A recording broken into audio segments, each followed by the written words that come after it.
आप देख रहे हैं क्वेश्चन आवर। नमस्कार, मैं हूं अजय कुमार। उत्तराखंड में मुख्यमंत्री का चयन हो चुका है। उत्तर प्रदेश में मुख्यमंत्री के चयन को लेकर अटकलें जरूर हैं, लेकिन कल शाम 5 बजे तक इसके बारे में भी स्पष्टता आ जाएगी। अब इसके साथ एक बड़ी बहस शुरू हो गई है देश में। क्या 2019 के लोकसभा के चुनाव में अगर भारतीय जनता पार्टी को पछाड़ना है तो तमाम अन्य राजनीतिक दलों को एकजुट होकर एक महागठबंधन पर विचार करना चाहिए?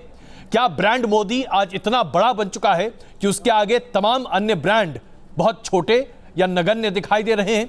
यह बड़ा सवाल आज भारतीय राजनीति के सामने खड़ा है।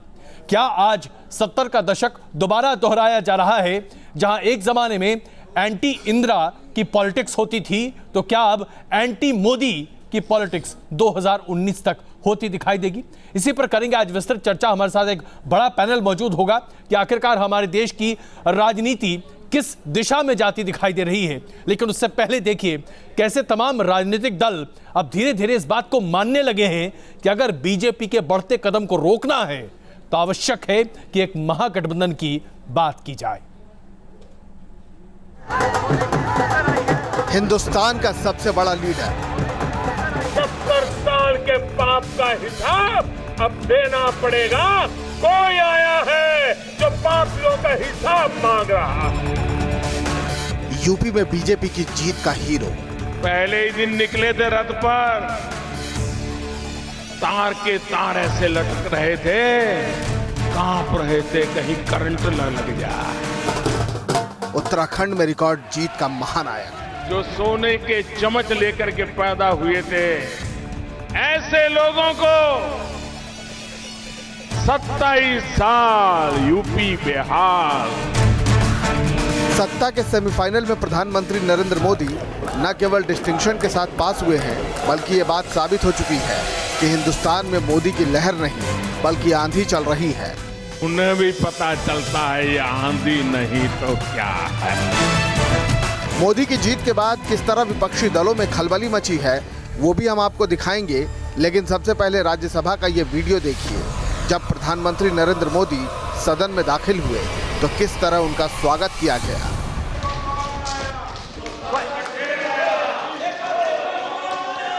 क्वेश्चन 152।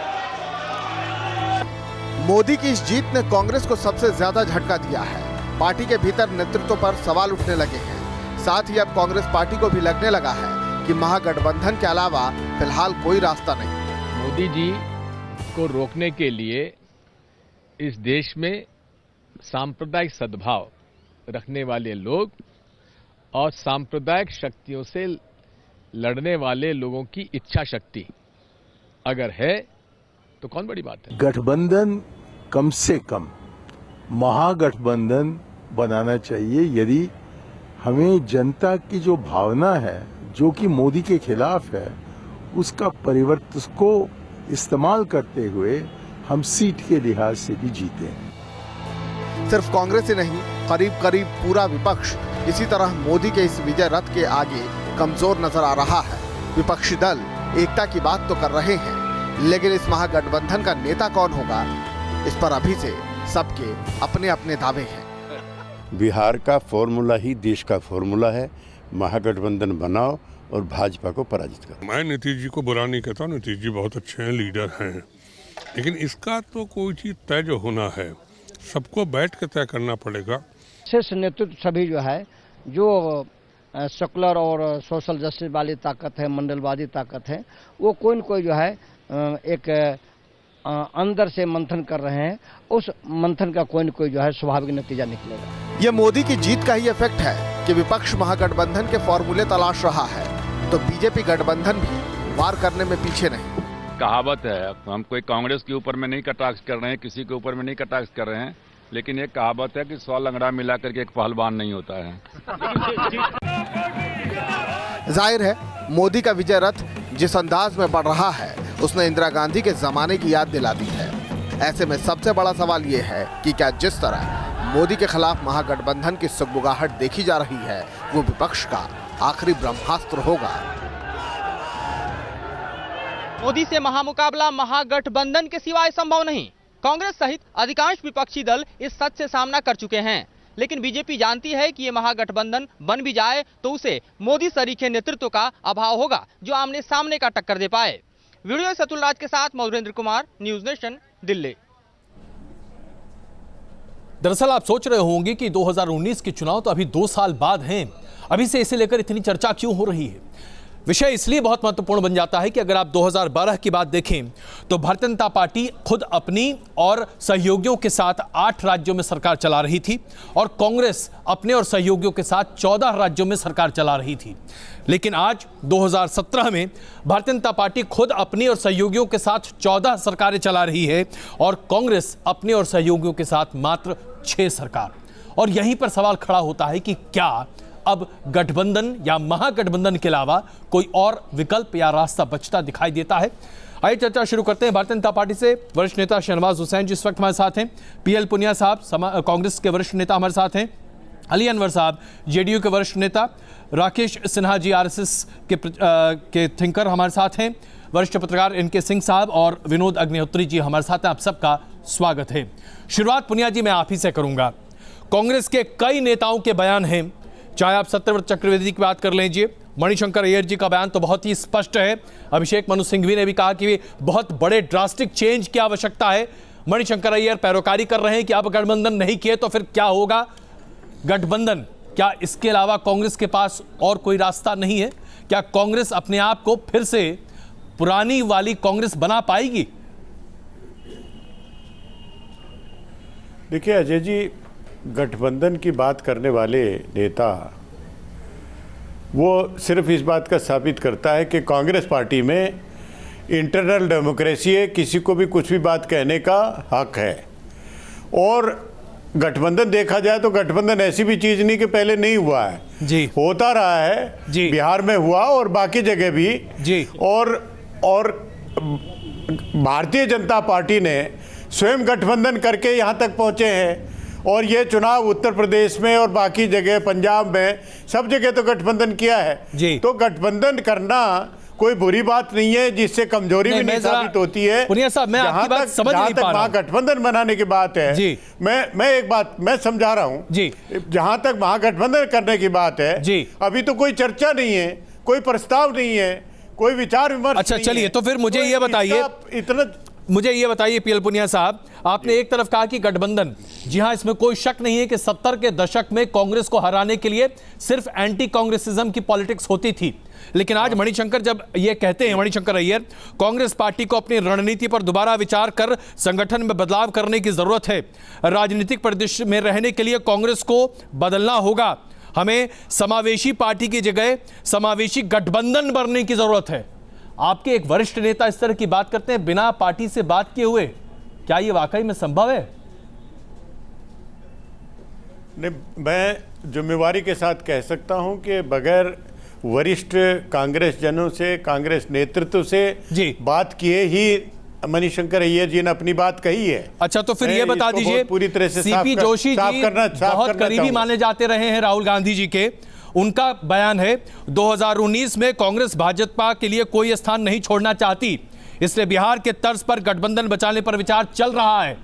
सीपी जोशी, उनका बयान, क्या यह भी बिना शीर्ष नेतृत्व के बातचीत के है? देखिए, उनके बयान के बाद मैं आपको बता रहा हूं कि अभी इस पे कोई चर्चा नहीं है, कोई महागठबंधन करने की बात नहीं है।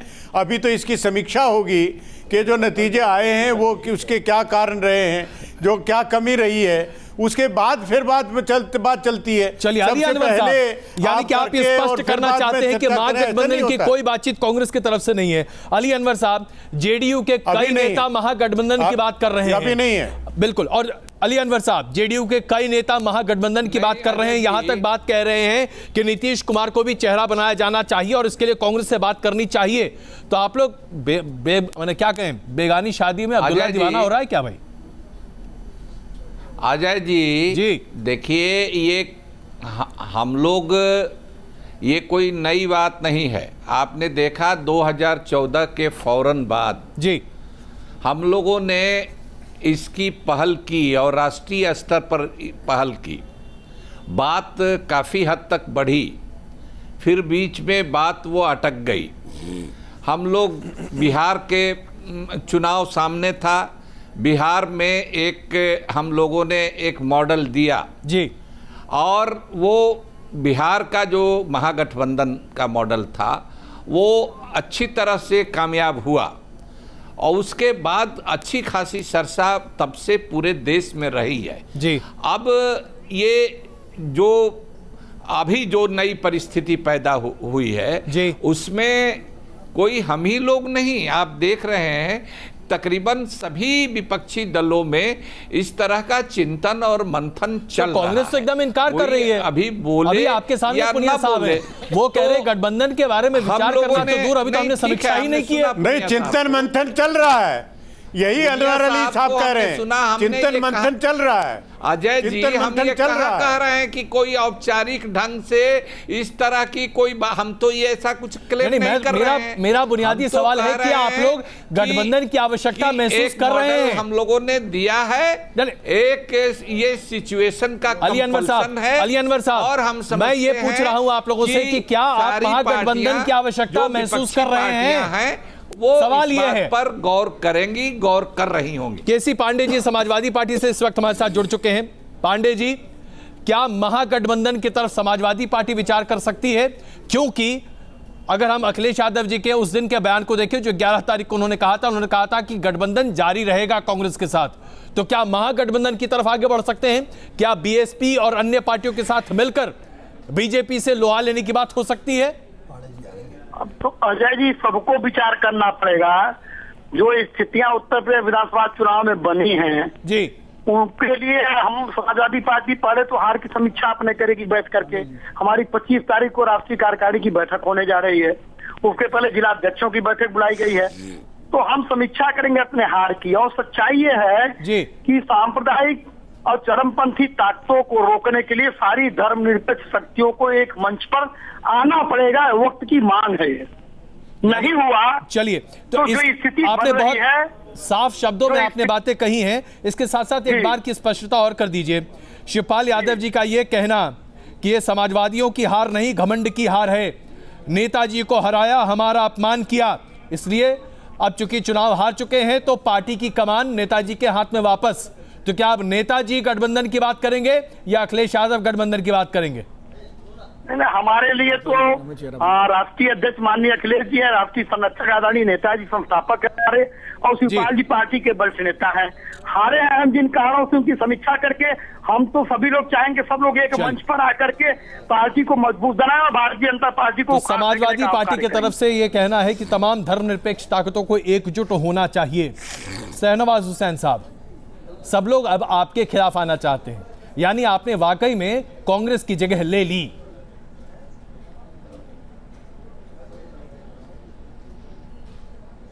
देखिए, कांग्रेस की जगह थी ही नहीं, लेंगे क्या? कोई भी व्यक्ति किसी पार्टी से गठबंधन करता है जी, तो इसलिए करता है कि उस पार्टी का एक वोट हो। आखिर उत्तर प्रदेश में ही 2009 में 21 सीट जीतने वाली कांग्रेस आज 7 सीटों पर है। तो कोई भी गठबंधन कांग्रेस से अगर उनको करना है लोगों को, तो उनको तय करना है। गठबंधन की राजनीति अगर वो करना चाहते हैं तो एक्सपेरिमेंट तो अभी भी था, नहीं, लेकिन और ऐसा नहीं था कि कोई बहुत बड़े दल बीजेपी से माहिर तो बहुत कम लोग हैं। मैं ये सवाल आपके सामने इसलिए भी रख रहा हूं कि याद कीजिए 1998 की सरकार या उससे पहले भी जब वीपी सिंह के साथ मिले थे, गठबंधन की राजनीति में तो आप लोग पुरानी महारत रखते हैं। नहीं, हम ये कह रहे हैं कि इनको पूरा अधिकार है गठबंधन करने का जी। इसका मतलब ये है कि हमारी ताकत को ये तस्लीम करते हैं। भारतीय जनता पार्टी और नरेंद्र मोदी जी के सामने ये अकेले टिक नहीं सकते, इसलिए पूरे जितने दल हैं सब इकट्ठे हो जाएं। लेकिन 2019 में भी जीतेंगे नरेंद्र मोदी जी, ये शौक भी पूरा कर ले। शहनवाज जी, मैं बड़ा 2 मिले थे, 3 मिल जाते, 4 मिल जाते, जीतेगी बीजेपी, आपने कहा जीतेंगे नरेंद्र मोदी जी। राकेश सिन्हा जी, मैं यही सवाल अब आपके सामने रखना चाहता हूं। हाँ, तो जीतेंगे ही ना, क्योंकि नरेंद्र मोदी जी फिर प्रधानमंत्री बनेंगे, इसमें कोई शक किसी को नहीं होना चाहिए। तो क्या ये मान लिया जाए कि गैर कांग्रेसवाद का जमाना लद गया, अब गैर भाजपावाद का जमाना आ चुका है? अब वो तो उनसे पूछिए जो इकट्ठा होना चाहते हैं। नहीं, मैं बिल्कुल पूछूंगा, बीजेपी को कुछ लेकिन ये सवाल समझते भी राकेश जी नहीं और इकट्ठे भी होना चाहते हैं। राकेश जी,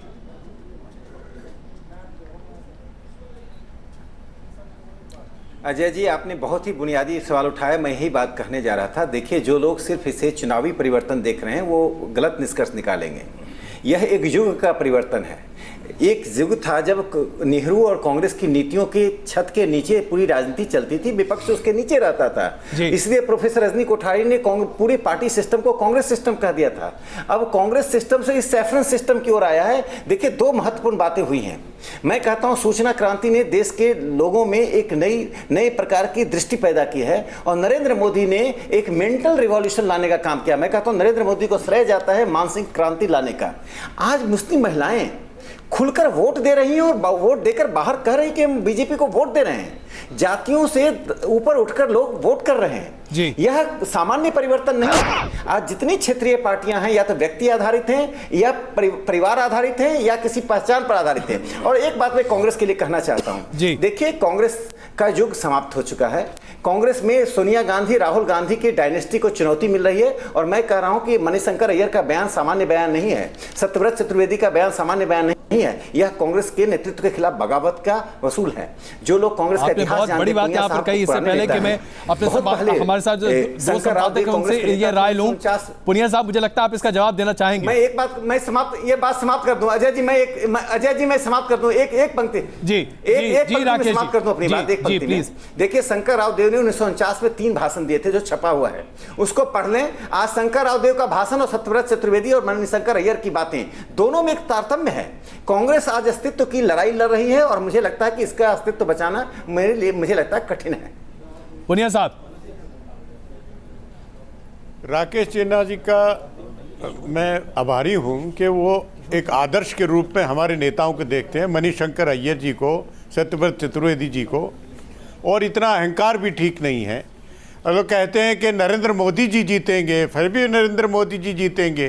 वो कहते हैं कि साहब एक परिवारवाद या एक उसके व्यक्ति विशेष के पीछे चलने वाले, आप किसके पीछे चलने की बात कर रहे हैं, आप किसको जिताने की बात कर रहे हैं?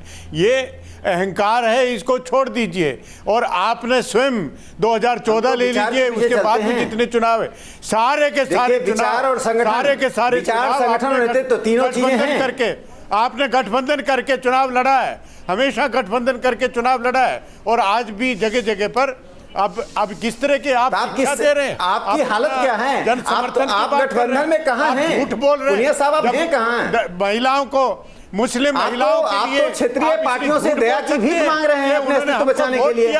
इससे ज्यादा खराब बात गलत क्या ट्रिपल तलाक? अरे 3 तलाक से मुक्ति दिलाना, 403 आप वो पुराना राग अपना बंद कीजिए, पुरानी परिभाषाएं, एक पहचान समाप्त कर चुके हैं। मैंने कहा मानसिक क्रांति से देश गुजर रहा है। पुनिया साहब, मैं क्षमा चाहता हूं। पुनिया साहब, ये आपका अहंकार है। पुनिया साहब, यहाँ अगर मैं बीच में आऊं, पुनिया साहब, मैं क्षमा चाहता हूं। पुनिया साहब, मैं अगर बीच में आऊं, पुनिया साहब, राकेश जी, पुनिया साहब, राकेश जी, पुनिया साहब, प्लीज। नरेंद्र मोदी में ये ताकत नहीं है कि वो आवाज बंद कर सकते हैं। पुनिया साहब, आवाज कोई किसी की बंद नहीं कर सकता इस देश में, कम से कम ये मानना पड़ेगा। ये दादागिरी को बंद करिए, ये नहीं चलेगा। ये सत्ता का अहंकार है, ये बंद करिए, ये नहीं चलेगा। पुनिया साहब, लेकिन अगर आपकी बात में क्या हो गया आपको? राकेश जी, प्लीज। ऐसा लग रहा है कि जैसे स्टूडियो में ही झगड़ा करने में उतारू हो गए। पुनिया साहब, अरे अपने आप को पूछ लीजिए। पुनिया साहब, अगर मैं यही सवाल आपके सामने रखना चाहता हूं कि अगर आप महसूस कर रहे हैं, मैं तो राकेश जी, प्लीज कर रहा हूं, कांग्रेस के पुनर्जन्म की बात कर रहा हूं। राकेश जी, राकेश जी, मैं बस क्षमा चाहता हूं। राकेश जी, प्लीज करिए। पुनिया साहब, सवाल यहाँ पर यही है, सवाल यही है कि अगर कांग्रेस ये मानती है कि गठबंधन कर भारतीय जनता पार्टी ने कांग्रेस को आज हाशिए पर खड़ा कर दिया है, तो आप भी गठबंधन के महत्व को समझ रहे होंगे ना। अगर समझ रहे हैं तो क्या इस पर विचार कर रहे हैं? सवाल यही है। लेकिन इससे पहले कि आप जवाब दें, एनके सिंह साहब, ये सवाल आपके सामने, क्या कांग्रेस और अन्य राजनीतिक दलों के सामने आज गठबंधन एक यक्ष प्रश्न है?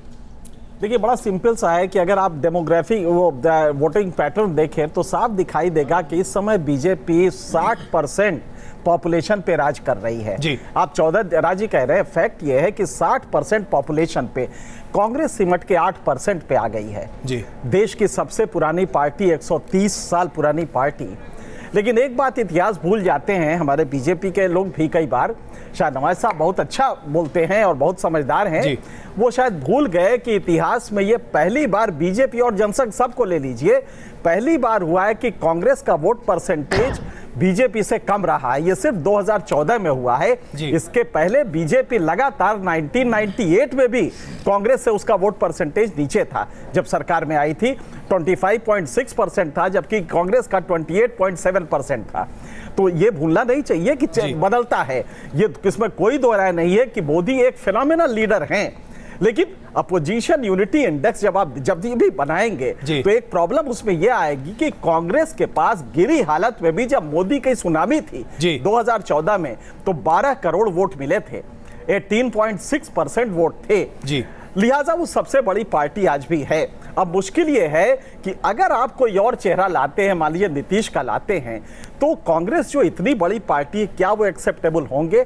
लेकिन अगर राहुल गांधी के भरोसे आप ये चाहते हैं वैतरणी पार कराना अपोजिशन यूनिटी की, तो शायद नहीं हो पाएगा और कोएलिशन होगा भी नहीं। सिंह साहब, आपने दो महत्वपूर्ण यहां सामने मुद्दे रखे, लेकिन उसमें पहला मुद्दा जो शहनवाज जी के लिए संबंधित था, मैं वो उठाता हूं यहां पर। शहनवाज जी, याद कीजिए उस वक्त का जमाना जब आप सिर्फ 2 सांसद थे आपके, और आज जाहिर सी बात है आज आप पूर्ण बहुमत की सरकार चला रहे हैं, तो समय का पहिया तो चक्कर मारता ही है, ये बदलता रहता है। और कहीं ऐसा ना हो जाए कि ये कॉन्फिडेंस ओवर कॉन्फिडेंस में तब्दील हो जाए।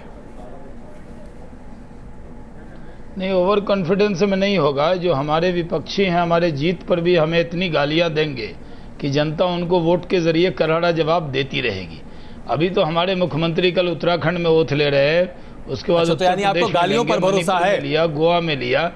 आपने देखा कि अटल जी ने कहा ना, छोटे मन से कोई बड़ा नहीं होता और टूटे मन से कोई खड़ा नहीं होता।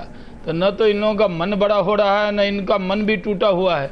तो दिक्कत ये है शहनवाज जी, मैं बस एक याद दिला दूं आपको, 2009 में जब लोकसभा के चुनाव में लालकृष्ण आडवाणी अगुवाई कर रहे थे, गठबंधन तो बड़ी बुरी हार हुई थी उस वक्त भी। मैं कह दूं गठबंधन किसका, यहाँ कई मुंगेरी लाल हैं जिनको 7 रेस कोर्स दिख रहा है। हर दल का नेता महागठबंधन की बात वो इसलिए कर रहे हैं कि उनके नेता को मौका मिल जाए, चाहे वो तृणमूल के लोग होंगे तो उनको मिल जाए, दीदी को, जेडीयू के लोगों को लगता हो नीतीश जी को शायद बिहार में आधे गठबंधन में लड़ते हैं तो उनको पूरा देश मिल जाए। विनोद जी, क्या आप शहनवाज जी के बात से इत्तेफाक रख रहे हैं लगा होगा कि उनको मिल जाए? अपने नेताओं को प्रोजेक्ट करने के लिए महागठबंधन की बात हो रही है, वरना कोई वास्तविक चैलेंज है नहीं बीजेपी के सामने। चुनाव महागठबंधन की बात हो रही है, किस देखिए कि प्रधानमंत्री बने, शहनवाज जी, नरेंद्र मोदी जी के सामने चुनौती कौन पेश करेगा? हाँ, नहीं, राहुल गांधी जी त्याग कर देंगे? शहनवाज जी का सवाल बड़ा महत्वपूर्ण है कि नरेंद्र मोदी जी को चुनौती कौन देगा, ये बहुत महत्वपूर्ण सवाल है निश्चित रूप से। लेकिन मैं शहनवाज जी आपको याद दिला दूं कि गठबंधन की राजनीति इस देश में संविध सरकारों के जमाने से शुरू हुई थी। उस वक्त जो है कांग्रेस का एक छत्र शासन था, अभी भाजपा का उतना एक छत्र शासन नहीं है जितना उस वक्त था। और तब पूरे उत्तर भारत में, उत्तर प्रदेश से लेके 10 राज्यों में 67 में, मतलब छोटे छोटे, तब जनसंघ की भी स्थिति बहुत बड़ी नहीं थी, और तब गठबंधन के जरिए आप लोगों की पहली सत्ता बदल गया है। विनोद जी, अरे सुन तो लीजिए प्रभु, सुन तो लीजिए, देश तो बदलता ही रहता है, वो तो चरवेती वाली स्थिति में है, कोई देश जड़ नहीं रहता। मैं बता रहा हूँ कि शुरू कैसे होता है। तो उस वक्त कोई नेता सर्वमान्य आपका नहीं था, लेकिन संविध सरकारें बन गई थी। उसके बाद जनता पार्टी बनी, तब भी कोई सर्वमान्य नेता नहीं था, जनता पार्टी आ गई। मोरारजी देसाई जिनके 5 सांसद जीत के नहीं आए थे, वो प्रधानमंत्री बन गए। वीपी सिंह का युग याद करिए, एक तरफ कंधे पर भाजपा के वो बैठे थे, दूसरी तरफ सीपीएम के कंधे पर लेफ्ट फ्रंट बैठे थे। तो इस तरह चलता रहा। फिर आपने एनडीए बनाया, और यहाँ तक 2014 में भी गठबंधन आपने बनाया। रामविलास पासवान जो 15 दिन पहले तक नरेंद्र मोदी जी के बारे में जाने क्या क्या कह रहे थे, वो आपके सहयोगी बने। बिहार चुनाव में आपने जीतन राम मांझी को लिया, उपेंद्र कुशवाहा को आपने लिया। उस समय तो गठबंधन की राजनीति इस देश में आपने बहुत अच्छे तरीके से की है, और कांग्रेस ने आपसे ही प्रेरणा लेके गठबंधन की राजनीति शुरू की है। कांग्रेस तो पहले गठबंधन के खिलाफ थी, वो उसी तरह हंसी उड़ाती थी कि अरे ये क्या करेंगे, ये 4 लोग मिलकर हमारा क्या करेंगे, नेता कौन है तुम्हारा बताओ। तो गठबंधन एक बात एक खत्म कराओ, ये गठबंधन का विचार आया कहां से? उत्तर प्रदेश की 403 सीटों का अगर विश्लेषण करिए तो सपा और बसपा को मिला करके 318 सीटें वो जीतते हैं। अगर वो उनके पूरा गठबंधन बना होता बिहार की तरह तो आज डिस्कोर्स बदल गया होता। लेकिन चूंकि अब रिजल्ट सामने है, आपके 325 विधायक जीत कर आए, पूरा करिश्मा बदल गया, तो अब गठबंधन का विचार आ रहा है। अगर पहले कर लिए होते तो बिहार जैसी स्थिति होती। शहनवाज जी, चर्चा हम शुरू करें उससे पहले एक छोटी रिपोर्ट और आपके सामने प्रस्तुत करते हैं। जीत के तुरंत बाद प्रधानमंत्री नरेंद्र मोदी, उत्तर प्रदेश और उत्तराखंड की प्रचंड जीत के बाद प्रधानमंत्री नरेंद्र मोदी ने सीधे तौर पर कहा, न बैठूंगा न किसी को बैठने दूंगा। अब जरा सोचिए कि क्या मानसिकता है। एक सुनियोजित तरीके से 2019 की तैयारी अभी से शुरू कर दी भारतीय जनता पार्टी में, लेकिन वो पार्टियां जो चारों खाने चित्त होती दिखाई दे रही हैं, उनके पास अभी समीक्षा का वक्त भी नहीं है। और यही प्रदर्शित करता है कि अगर आप चुनाव मोड में नहीं हैं तो आप भारतीय जनता पार्टी की जोड़ी यानी कि नरेंद्र मोदी और अमित शाह से मुंहतोड़ मुकाबला नहीं कर सकते। हम ये छोटी रिपोर्ट आपके सामने प्रस्तुत कर रहे हैं और चर्चा फिर इस बात पर शुरू करेंगे कि क्या आज गठबंधन, महागठबंधन या गैर बीजेपी पार्टियों के पास वो क्रेडिबिलिटी है जो प्रधानमंत्री नरेंद्र मोदी प्रस्तुत कर रहे हैं जनता के सामने। बने रहिए हमारे साथ। पहले ये रिपोर्ट। जय श्री राम, जय जय श्री राम। 2017 में मोदी का डंका हिंदुस्तान ने देख लिया, लेकिन सवाल यह है कि क्या मोदी की यह लहर 2019 में भी कायम रहेगी? सूत्रों की माने तो बीजेपी अभी से 2019 की तैयारियों में जुट गई है। पिछले दिनों संसदीय दल में खुद मोदी ने रणनीति का खाका तैयार किया। बैठक में मौजूद प्रधानमंत्री नरेंद्र मोदी ने बीजेपी नेताओं को निर्देश दिया कि वे युवाओं को पार्टी से जोड़े और उनके बीच पैठ बनाए। इतना ही नहीं, मोदी साफ कर चुके हैं कि वो ना बैठेंगे ना ही बैठने देंगे। इस बयान का मकसद साफ है कि पीएम मोदी ये संदेश देना चाहते हैं कि वो काम करने में कोई भी कसर नहीं छोड़ेंगे। 5 राज्यों के चुनाव को नए हिंदुस्तान की एक नई नींव के रूप में मैं देख रहा हूं।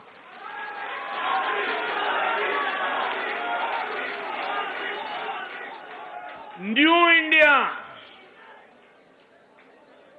65% 35 साल से कम उम्र के नौजवानों के सपनों का न्यू इंडिया। ये बीजेपी के मिशन 2019 का ही हिस्सा है कि बीजेपी केंद्र सरकार के कामकाज को न केवल जोर शोर से प्रचारित कर रही है, बल्कि पंचायत के स्तर पर भी बीजेपी के कार्यकर्ता काम कर रहे हैं। बीजेपी 15 राज्यों में सत्ता में काबिज है, लेकिन वो अपनी पकड़ उन सीटों पर भी मजबूत करना चाहती है जहां वो कमजोर है। बीजेपी के मिशन 2019 के प्लान के मुताबिक पार्टी ने उन 120 लोकसभा सीटों को चुना है जहां पर बीजेपी का प्रदर्शन कमजोर है। ये सीटें मुख्य रूप से केरल, तमिलनाडु, ओडिशा, आंध्र प्रदेश, तेलंगाना, पश्चिम बंगाल और नॉर्थ ईस्ट के राज्य की है। बीजेपी इन सीटों पर न केवल मजबूत होना चाहती है, बल्कि जीत भी हासिल करना चाहती है। इतना ही नहीं, ताजा हालात की बात करें तो देश की कुल जनसंख्या में से करीब 60% आबादी पर बीजेपी का राज हो चुका है। वहीं कांग्रेस शासित राज्यों की बात अगर करें तो 9% जनसंख्या तक ही सिमट गई है कांग्रेस। इसके अलावा बीजेपी का प्लान ब्रांड मोदी को लगातार मजबूत करना है, क्योंकि बीजेपी मानती है कि मोदी बीजेपी के न केवल संकट मोचक है, बल्कि वोट का चेहरा भी है। Team news nation. कोई भी नेता चुनाव से ठीक पहले ऐसे कोई फैसले नहीं ले सकता जिससे माना जाता है कि चुनाव पर असर पड़ सकता है, मसलन पेट्रोल या गैस की कीमतें बढ़ाना। लेकिन मौजूदा सरकार ने यह फैसले लिए, मसलन नोटबंदी जैसे बड़े फैसले को अमली जामा पहनाना। इसके बावजूद इस सरकार ने यह फैसले लिए, तो क्या आज यह माना जाए कि विपक्ष के नेताओं की क्रेडिबिलिटी यानी कि उनकी जो पब्लिक परसेप्शन है वो सबसे कम है? शुरुआत में पुनिया साहब आप ही से करना चाहूंगा। राहुल गांधी एटीएम मशीन की कतारों में खड़े दिखाई दिए। महंगाई की चर्चा आज न के बराबर होती है। हालांकि कांग्रेस के नेता कई बार महंगाई की बात करते जरूर हैं, लेकिन लोग शायद आप पर विश्वास नहीं कर पा रहे। क्रेडिबिलिटी नहीं बच पाई क्या आपकी? नहीं, ऐसा नहीं है। क्रेडिबिलिटी का सवाल नहीं है। ये भारतीय जनता पार्टी के द्वारा इस चुनाव के दौरान में किस तरीके से दुष्प्रचार किया गया, लोगों से कहा गया कि नोटबंदी के माध्यम से जो अमीर लोग हैं उनके पैसा जमा करा लिया गया है और वो पैसा जो जमा है वो गरीबों में बांटा जाएगा, बैंकों के माध्यम से जाएगा। और जो जीत का इतना ढिंढोरा पीटा जा रहा है, हम सही मानते हैं कि उत्तर प्रदेश में हमारी स्थिति अच्छी नहीं रही, उत्तराखंड में हम ठीक नहीं से काम नहीं किए, लेकिन पंजाब में हमारी अभूतपूर्व सफलता मिली है और मणिपुर और गोवा में हम सबसे आगे थे। भारतीय जनता पार्टी हमसे पीछे थी। गोवा में इनकी अपनी सरकार थी, इनके मुख्यमंत्री और 6 मंत्री उनको पब्लिक ने रिजेक्ट किया, लेकिन तो मैंडेट बीजेपी के खिलाफ था की सरकार और कांग्रेस के पक्ष में थे, तो इसलिए वो सरकार बन गई। अब सत्ता का दुरुपयोग करेंगे जाके, ये संविधान के अनुसार नहीं है। संविधान के अनुसार ये जरूरी नहीं जो सबसे पहले पहुंच गया उन्होंने दावा पेश कर दिया तो उनकी सरकार बन के उनको शपथ दिला दी। शहनवाज जी, आप लोग वही कुछ कर रहे हैं। अब हम इसकी बात कर रहे हैं, हम गोवा और मणिपुर की बात कर रहे हैं। आप पीछे चले जाए इतिहास में, तो इतिहास में भी डिस्कस किया जा सकता है। नहीं, बिल्कुल मैं आप ही की बात आगे बढ़ा रहा हूं पुनिया साहब, मैं तो आप ही की बात कह रहा हूं। बस फर्क ये है कि उस समय आपकी सरकार हुआ करती थी, इसलिए आज मैं बीजेपी से पूछना चाहता हूं क्रेडिबिलिटी की बात, और उसके साथ साथ क्रेडिबिलिटी की बात कर रहे हैं आप। बिल्कुल, दोनों आपके साथ ही लेकर आगे चल रहा हूं मैं, पुनिया साहब, मैं दोनों बातों को साथ लेकर चल रहा हूं। शहनवाज जी, पब्लिक के बीच में शहनवाज जी, आप झूठ बोलकर लोगों को भरगला रहे हैं, आप झूठ बोलकर क्रेडिबिलिटी हासिल कर रहे हैं। शहनवाज जी, बहुत अच्छा संदेश जाएगा इसका।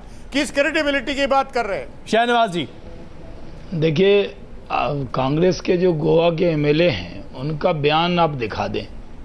उन्होंने कांग्रेस के ही इलेक्टेड एमएलए, उन्होंने क्या कहा? उन्होंने कहा जो कांग्रेस के लिए, कांग्रेस को आत्मचिंतन करना चाहिए। पुनिया साहब को गोवा में और मणिपुर में बड़े दल बनने के लिए बधाई उनको, इसी से दिल बहलाते रहिए कि आप बड़े दल बन गए वहाँ। आपको ये मालूम है कि 15 साल बाद आपकी एक सरकार, जो 15 साल पुरानी सरकार थी आसाम के बाद, वो सरकार वहाँ चली गई और एक भी देश की जनता क्या यकीन करेगी, एक एमएलए को सिंह साहब क्रेडिबिलिटी के इस मुद्दे पर को तैयार नहीं है, खास करके गोवा और मणिपुर के इस मुद्दे पर आप मैं यही कह रहा हूँ, क्रेडिबिलिटी नहीं है। कांग्रेस के साथ कोई जुड़ने को तैयार नहीं, न जनता। पुनिया साहब, इनके सिंह साहब यहाँ कुछ कहना चाह रहे हैं। पुनिया साहब प्लीज, प्लीज एक सेकंड। पुनिया साहब, मैं यही कह रहा हूँ। पुनिया साहब एक मिनट प्लीज, प्लीज एक मिनट। पुनिया साहब, पुनिया साहब एक मिनट प्लीज, प्लीज सिंह साहब प्लीज, सिंह साहब। नहीं, बहुत सीधी सी बात है कि कभी भी अपोजिशन यूनिटी जब होती है तो उसके 3 इंग्रेडिएंट्स बेसिक होते हैं। पहला यह है कि कॉमनैलिटी उन पार्टीज में है कि नहीं, दूसरा होता है कि कॉन्फ्लिक्ट रिजोल्यूशन मैकेनिज्म प्रॉपर है कि नहीं, और सबसे तीसरा जो इम्पोर्टेंट होता है, जनता को इस फॉर्मेशन को पे विश्वास है कि नहीं।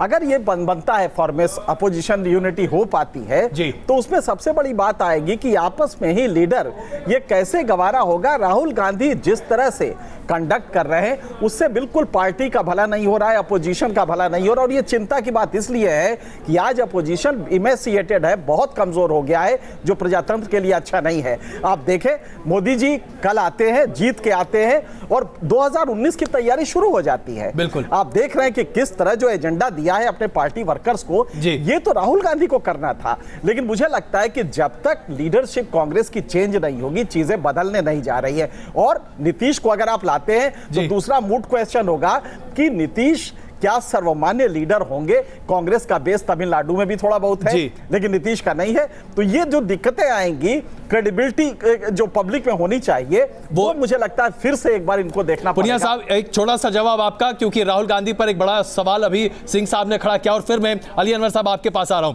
पुनिया साहब प्लीज। देखिए, राहुल गांधी जी के बारे में जो इस तरह का दुष्प्रचार, ये आरएसएस और भारतीय जनता पार्टी का एजेंडा है।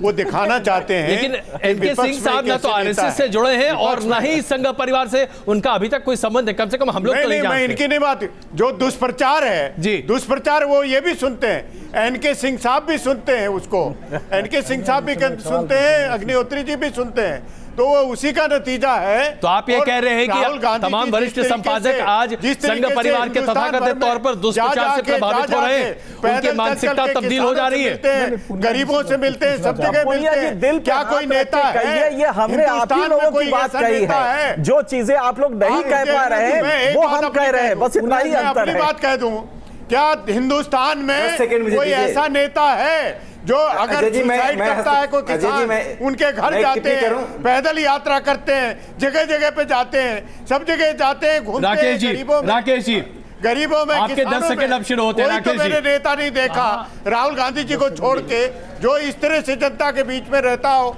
उनके सुख दुख में शामिल होता हो। राकेश जी, अरे साहब, रोज हम लोग घूमते हैं जनता के बीच में। देखिए, कांग्रेस के भी कई नेता होंगे, राहुल जी से ज्यादा घूमते होंगे। तो हमारे झोले में डाल दिया इन्होंने। मैं शाहनवाज जी में आपको भारतीय जनता पार्टी पूछ कहा रही है? इनके सिंह जी और विनोद, वो तो हमारे नेता है, आपको कौन पूछ रहा है? पुनिया साहब जरा सुनिए, भारतीय जनता पार्टी आपको नेता बनाए। पुनिया साहब, आप तो मेहनत करने वाले हैं, भारतीय जनता पार्टी आपको नेता बनाए। अच्छा पुनिया साहब प्लीज जी। राकेश जी, पुनिया साहब दो बातें में देखिए, पुनिया साहब, दुष्प्रचार की बात आप कर रहे हैं, मैं आपसे पूछना चाहता हूं, आप कब प्रभावित होने वाले हैं? आप भी प्रभावित हो जाइए हमारे दुष्प्रचार से। एक छोटी सी बात मैं अजय जी मैं कहना चाहता हूं जी। देखिए, सांकेतिकता की राजनीति समाप्त हो गई है कि आप दलितों के घर जा रहे हैं, किस आत्महत्या करने पर उनके पास जा रहे हैं। सरकार लोगों के घर जा रही है कि नहीं जा रही है? इस सरकार की एक बड़ी विशेषता क्या है? इसने नव उदारवाद को प्रो पुअर बना दिया। आज सरकार जनधन योजना हो, उज्ज्वला योजना हो, इसको स्वीकार करना पड़ेगा। जब तक नकारात्मकता की राजनीति करेंगे तब तक विपक्ष खड़ा नहीं हो सकता है। मैं जानता हूं कि लोकतंत्र में विपक्ष का होना जरूरी है, लेकिन नकारात्मकता के आधार पर नहीं होता है। एक और बात मैं जोड़ना चाहता हूं, 1971 में इंदिरा गांधी की प्रचंड लोकप्रियता थी, तब इसी तरह महागठबंधन बना था, जनसंघ, सोशलिस्ट कांग्रेस। बिल्कुल। आज वह जो प्रयास हो रहा है सिर्फ अस्तित्व बचाने का प्रयास है, जो मुझे लगता है कि अगले 2 दशकों तक विपक्ष अपने पैरों पर खड़े होने की स्थिति में नहीं आएगी। अली अनवर साहब, राहुल गांधी कांग्रेस के मुखिया हैं, इसमें कोई दो राय नहीं है, लेकिन नीतीश कुमार सर्वमान्य चेहरा होंगे, जैसा कि सिंह साहब ने कहा। यह क्या वाकई में हो पाएगा? क्या गठबंधन का स्वरूप बन पाएगा जिसमें राहुल गांधी पीछे हो पाएंगे? कांग्रेस तो मानेगी नहीं, आप लोग क्या करेंगे फिर?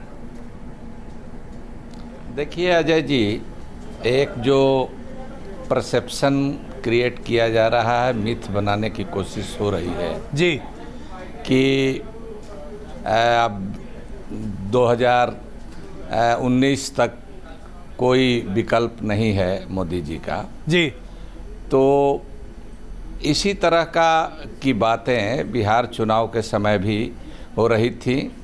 चुनाव वगैरह का परिणाम जो एग्जिट पोल वगैरह सब हो रहा था। नहीं अली अनवर साहब, लेकिन इसमें कोई शक नहीं है कि बिहार का तजुर्बा है हमारे पास, लेकिन मैंने आपसे बड़ा सीधा सवाल पूछा।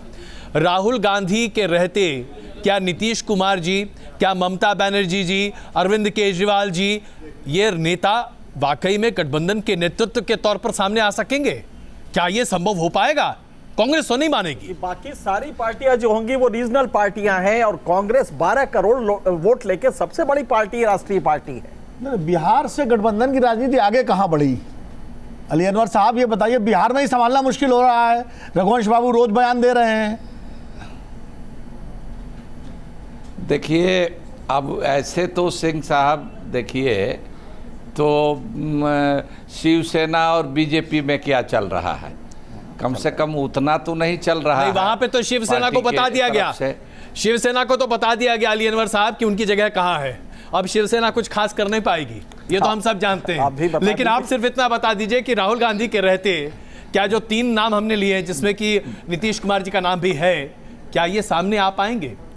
क्या आपको यकीन है? देखिए, परिस्थिति सबसे बलवान होती है और वक्त बहुत चीजें बता देता है। जैसा राकेश जी ने कहा, आप सांकेतिक भाषा का इस्तेमाल कर रहे हैं, सीधे सीधे बोलिए ना। नहीं, सांकेतिक ही नहीं, सीधे बोलने की बात नहीं है, हम लोग तो सीधे करके दिखा चुके हैं। नहीं, पुनिया साहब है, आप कहिए तो सही। पुनिया साहब उसका या तो अनुमोदन करेंगे या विरोध करेंगे। अरे उसमें उसमें कांग्रेस भी है श्रीमान अजय जी कि बिहार का जो मॉडल है उसमें कांग्रेस बिहार भी का है, उसमें आरजेडी भी है, जो उत्तर प्रदेश में हवा चली है बिहार तक पहुंचने में देर नहीं लगेगी। अली अनवर साहब, बिहार के लोग भी परिवर्तन की प्रतीक्षा कर रहे हैं। ये लीजिए, तो पुराना प्रयोग नहीं चलेगा। जो जातिगत प्रयोग है उससे लोग बाहर निकलने के लिए तैयार बैठे हुए हैं। बिहार और उत्तर प्रदेश का बॉर्डर मिलता है तो राजनीतिक संस्कृति भी बदलेगी। उत्तर प्रदेश की राजनीतिक संस्कृति बदली है, बिहार की राजनीतिक संस्कृति बदलेगी। राकेश सिन्हा जी, जिस बीजेपी की आप बात कर रहे हैं, उसने यूपी में किस तरह से जातीय राजनीति की खुल करके तो आपने ये क्या किया था जग जाहिर है, किसी को बताने की जरूरत नहीं है। अली अनवर जी, बिहार के चुनाव में आपने क्या किया था? आप सुन नहीं नहीं, अली अनवर जी, बिहार के चुनाव में आपने कौन सी तो आप जातीय राजनीति के लिए बीजेपी को दोष दे रहे हैं, लेकिन वही काम तो बिहार में आपने नहीं किया था। चुनाव जीते और डंके की चोट पर लालू जी कहते थे यादव अगर वोट नहीं देगा तो कौन वोट देगा। हमने ये कहा था अजय जी, अरे अजय जी, आप आज ये सिन्हा साहब हैं तो आप कम से कम मैंने सुन लीजिए मेरी बात। सिन्हा साहब तो बोल ही रहे हैं। नहीं, मैं आपकी बात सुनने के अलावा मेरे पास चारा क्या है, लेकिन तरफ से आप ये मत कहिए कि मैं भी देखिए आप अभी तो पुनिया साहब ने 2 संपादकों को आपकी सिन्हा साहब की झोली में डाल दिया और मुझे लगता है कि आप भी मुझे सिन्हा साहब की झोली में डाल रहे हैं। चलिए, संपूर्णतः हम लोग सिन्हा साहब की झोली में चले जा रहे हैं। ये मैं नहीं कर सकता अजय जी, ये मैं नहीं कर सकता। गठबंधन क्या यही आगे का रास्ता? अग्निहोत्री जी, सीधे आपके पास। नहीं, देखिए, अभी पूनिया जी बड़ी अच्छी बात कर रहे थे कि विनोद जी और सिंह साहब प्रभावित हो जाते हैं। पूनिया जी, हम लोग प्रभावित नहीं होते ना आपसे ना सिन्हा जी से।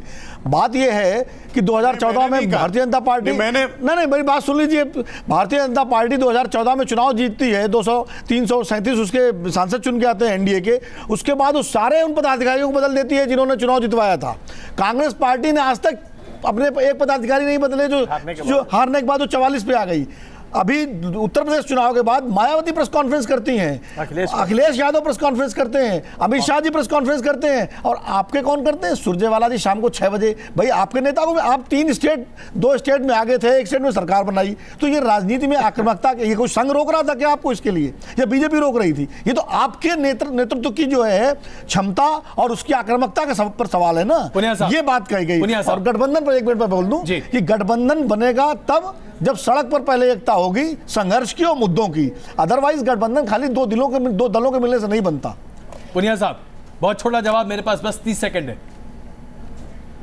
देखिए, कांग्रेस पार्टी ने प्रेस कॉन्फ्रेंस की, चुनाव के बाद में समीक्षा के लिए आदेश दिए, और समाजवादी पार्टी से, क्योंकि Akhilesh ji outgoing chief minister थे, उन्होंने की, और उनको बहुजन समाज पार्टी की तरफ से कहा गया, कोई औचित्य दिया गया, क्योंकि उनकी सबसे ज़्यादा हालत ख़राब हो गई, तो उन्होंने औचित्य दिया कि ईवीएम मशीनें, सबके अपने अपने कारण हैं।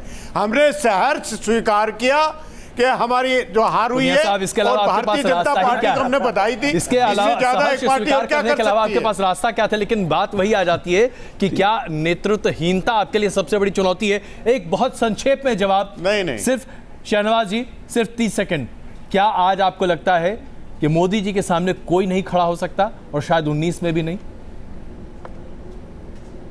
देखिए, इस देश में देश के सारे वासियों को यही लगता है, जितने पॉलिटिकल पंडित हैं उनको यही लगता है। मैं तो भारतीय जनता पार्टी का ऑफिशियल स्पोक्स पर्सन हूं, मैं तो कहूंगा ही, लेकिन पूरे देश के लोगों के मन में बस गए हैं मोदी। तौर पे कह रहे हैं, हाँ, या बतौर दिल से शहनवाज हुसैन कह रहे हैं? मैं ये सवाल पूछ रहा हूं। नहीं, मैं दिल से मैं कह रहा हूं, देश की 100 करोड़ जनता के मन में बसे हैं जी। नरेंद्र मोदी जी के खिलाफ जिस तरह की भाषा का उपयोग ये लोग करते हैं, चलिए ऐसे ये करते रहेंगे तो हम लोगों को ज्यादा मेहनत करनी नहीं पड़ेगी। बहुत धन्यवाद आप सबका, बहुत धन्यवाद आप सबका इस चर्चा में शामिल, बहुत धन्यवाद आप सबका इस चर्चा में शामिल होने के लिए। इसमें कोई राय नहीं है कि अगर बीजेपी से लोहा कर लेना है, 2 हाथ करने हैं, तो विपक्षी एकता आवश्यकता है, और उससे भी बड़ी आवश्यकता होगी विपक्षीय क्रेडिबिलिटी की। अगर ये ना हो पाया तो मोदी जी से मुकाबला आसान नहीं होगा। बन रही हमारे साथ, खबरों का सिलसिला जारी है, तुरंत वापस आते हैं और खबरों के साथ।